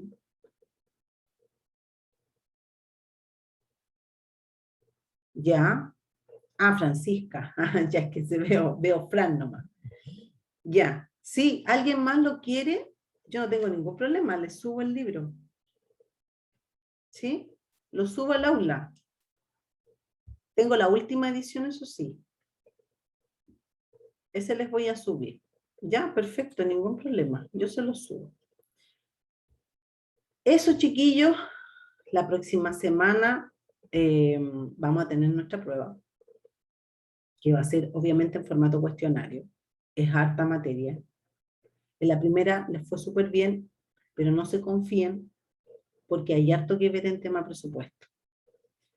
Quiero saber si le quedaron claros los conceptos más importantes que tienen que tener del presupuesto y las diferencias. Así que porfa, espero que estudien y que les vaya súper bien. Ya la próxima clase nos vamos a juntar. Nosotros partimos a las 3:30, ¿verdad? Sí, profe. 3:30. Ya, 3:30. Entonces nos vamos a juntar 3:30 para dar las instrucciones generales, unos 10 minutitos, y de ahí se abre el cuestionario. No sé todavía cuántas preguntas van a hacer, no tengo idea. Pero supongo que deben andar por ahí por unas 20 preguntas, porque es mucha materia. Y ahí, como les digo, va a ser en cuestionario. Alguien me está preguntando, la prueba será como la vez pasada, 2 cuestionarios. Pregunto solo, ¿cómo 2 cuestionarios? Una parte teórica y una parte de preguntas, o sea, de ejercicio. ¿Eso? Sí, no lo sé. No lo sé porque todavía no lo hago. Yo creo que sí, podría ser de esa manera. No funcionó bien así, 2 cuestionarios, un par de preguntas de cálculo, ¿no es cierto? De todas maneras, yo les voy a escribir en el aula, así que estén atentos. Pero independiente como sea, repasen todo, por favor. Repásenlo, porque más que la nota les sirve para ustedes. ¿Ya? Eso, chiquillos. Ya la próxima clase vamos a hacer el cuestionario. Después de eso se nos viene la recuperativa, después el examen. Así que ya no vamos a tener más clases. Así que esto también lo estoy aprovechando así como una despedida. ¿Ya? Yo espero seguir haciendo clases. Voy a parar aquí porque